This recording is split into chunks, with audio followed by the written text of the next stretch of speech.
Time to go to sleep. Hey guys, so I just finished watching the remake of Evil Dead, filmed in 2013, starring Jane Levy as Mia, Shiloh Fernandez as David, Jessica Lucas as Olivia, Lou Taylor Pookie as Eric, and Elizabeth Blackmore as Natalie, directed by Fede Alvarez. Now, in regards to remakes, yeah, some are hits, some are misses. This is definitely one of the better ones. In regards to the better remakes of horror films that I enjoy, yeah, the Texas Chainsaw Massacre with Jessica Biel, that's a good one. The Nightmare on Elm Street one, not so much. The Friday the 13th with Jared Padalecki, good flick. Rob Zombie's Halloween, very divisive film, because I hold the original Halloween up there very highly. John Carpenter's Halloween is a classic for an absolute reason. So what Rob Zombie did with that one, I liked it. It was hard, it was different, and it really kind of explored Michael Myers' origins. Yeah, the argument could be made that the mystery of Michael Myers is what makes him scary. But I really kind of enjoyed what Rob Zombie did with that flick. And then we come to Evil Dead, the classic trilogy from Sam Raimi, starring the irrepressible Bruce Campbell in the lead role as Ash. Now, these movies are absolutely some of my favourite horror flicks ever made. I grew up on these films. And the recent news that Bruce Campbell has actually, after the axing of Ash versus Evil Dead, the third season is the final one, he has announced his retirement from the role. He's hanging up the chainsaw.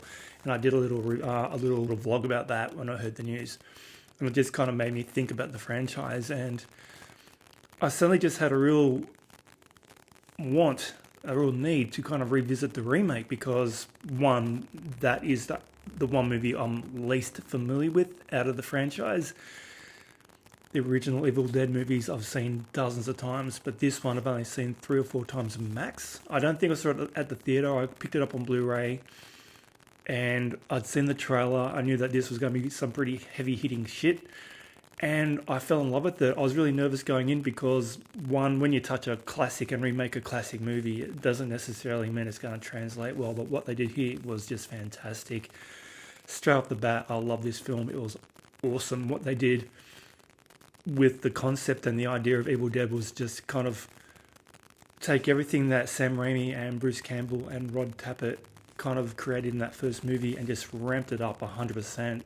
They brought it into the 21st century and they made it something really, really visceral, really violent, really graphic, but a real lot of fun as well.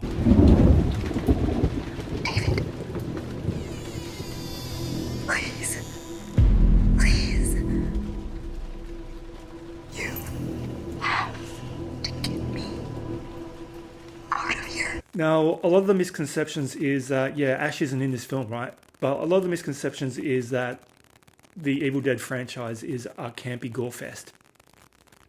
And to a degree, yeah, the second one, yes, most definitely. But that first movie, that very first Evil Dead flick, was a straight up horror. And that is what this film is a remake of. It's that first film where there is no comedy. Ash in that first movie was more along the lines of a coward. He wasn't really stepping up to the plate to rescue his friends. It wasn't until the very final few minutes that he kind of became the hero that we wanted him to be. And it's not until Evil Dead 2, Dead by Dawn, did we get the classic Ash, the iconic Ash with the chainsaw in his hand and the groovy baby. It's what Bruce Campbell is known for. It's what made him famous, that second movie. But that first one was just a horror flick straight up. They took every trick they knew to make a gory horror film, and I absolutely love it. It's a masterclass in how to make horror films with no budget. I mean, the budget was that big in that film, and they made something that has absolutely stood the test of time. And here we are, nearly 30 odd years later, they're making this remake. So Fede Alvarez has wanted to keep something true to the original story, the essence of that first Evil Dead, and just kind of give us something really unique but true to the original. And I think they succeeded a lot, because damn, this thing is amazing. It's horrifying. It truly is one of those rare horror flicks that actually has you on the edge of your seat. Has you on the edge of your seat. The gore in this thing, majority of it is practical effects. There is some digital work, but a lot of this is practical. They've used gallons and gallons and gallons of the red stuff in this thing. It's violent, it's in your face. They go to certain places you don't think they will, and they don't hold back on the gore and the violence.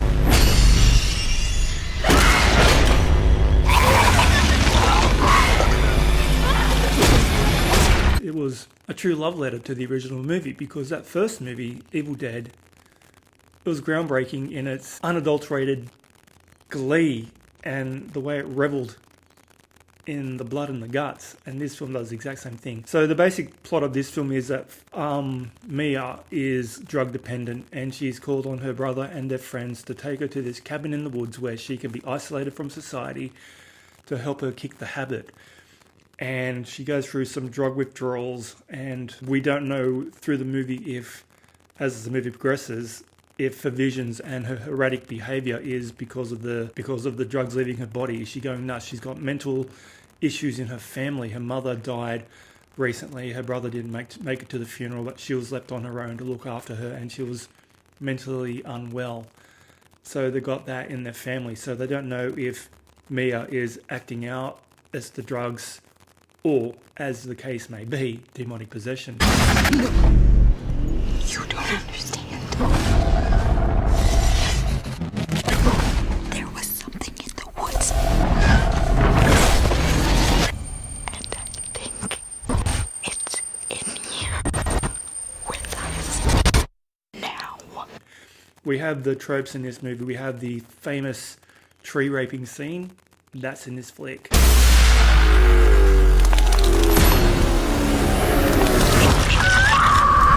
The book is in this flick, and it's always one dickhead who wants to read the goddamn phrases out of the book and just cause all this shit, right? Idiot. Leave this book alone. Eric, I'm looking at you, man. It's all your fault. And the chainsaw, we've got people losing their hands. So all the tropes made famous by the original trilogy are represented quite well in this film. So Mia's trying to kick the habit. The friends are rallying behind her, trying to help her get over the drugs.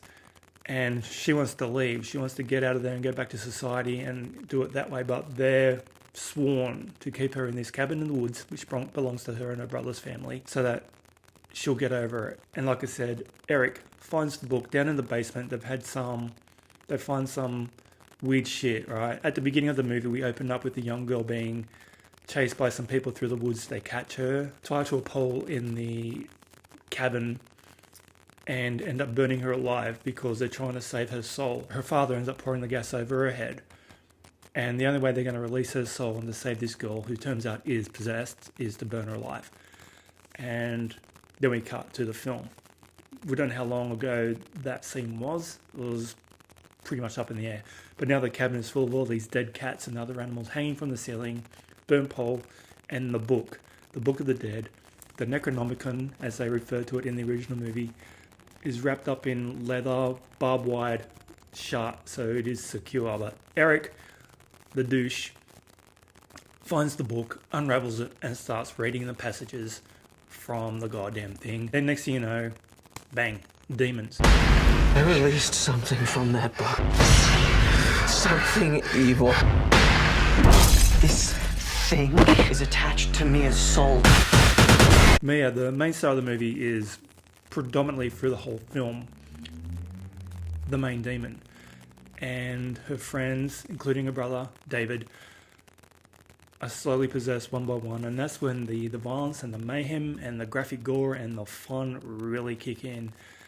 They just have so much goddamn fun with this movie, man. They don't hold back. They go for a hard R in this flick. They don't pretend to be anything else but a violent, horrific, there's a word for you, horror flick, and they deliver in spades. We're gonna have to kill her. They take the original movie, they show so much passion and love for that movie that Sam Raimi and Bruce Campbell gave us so many years ago, and give us something really, really fun. And it's horrific, man. This movie doesn't pull any punches. There's no comedy in this movie at all. A lot of horror movies these days, they like to go to the comedic route. They like to relieve the tension. There's none of that in this movie. It's relentless. It's relentless from start to finish. There is no comedic bits. There's no relief. There's no... You don't get over the tension in this film. It's just go, go, go. And it's just so much fun.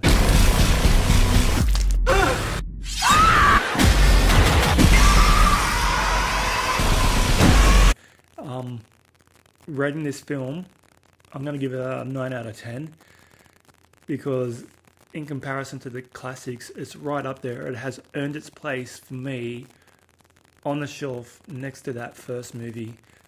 I love this film. It is awesome, and this was my third or fourth time viewing it.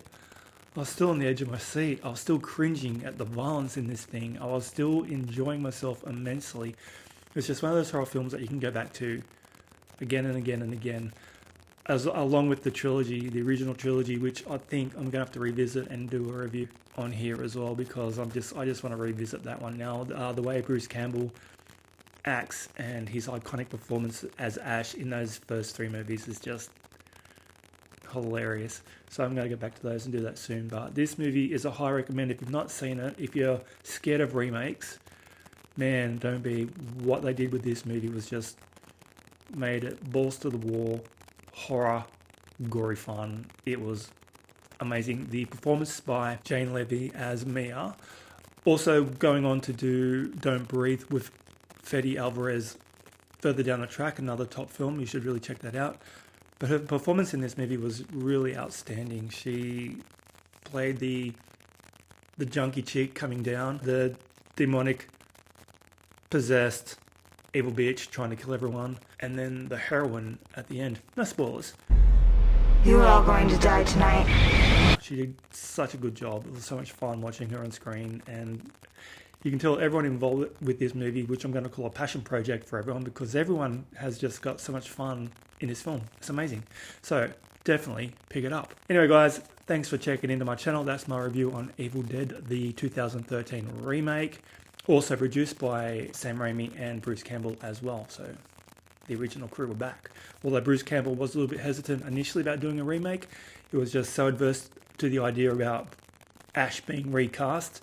But as soon as he found out Ash wasn't even going to be in the movie, he was all for it. Big thumbs up. Right, so anyway, guys, don't forget to subscribe, throw me a big thumbs up, and I'll catch you in the next video.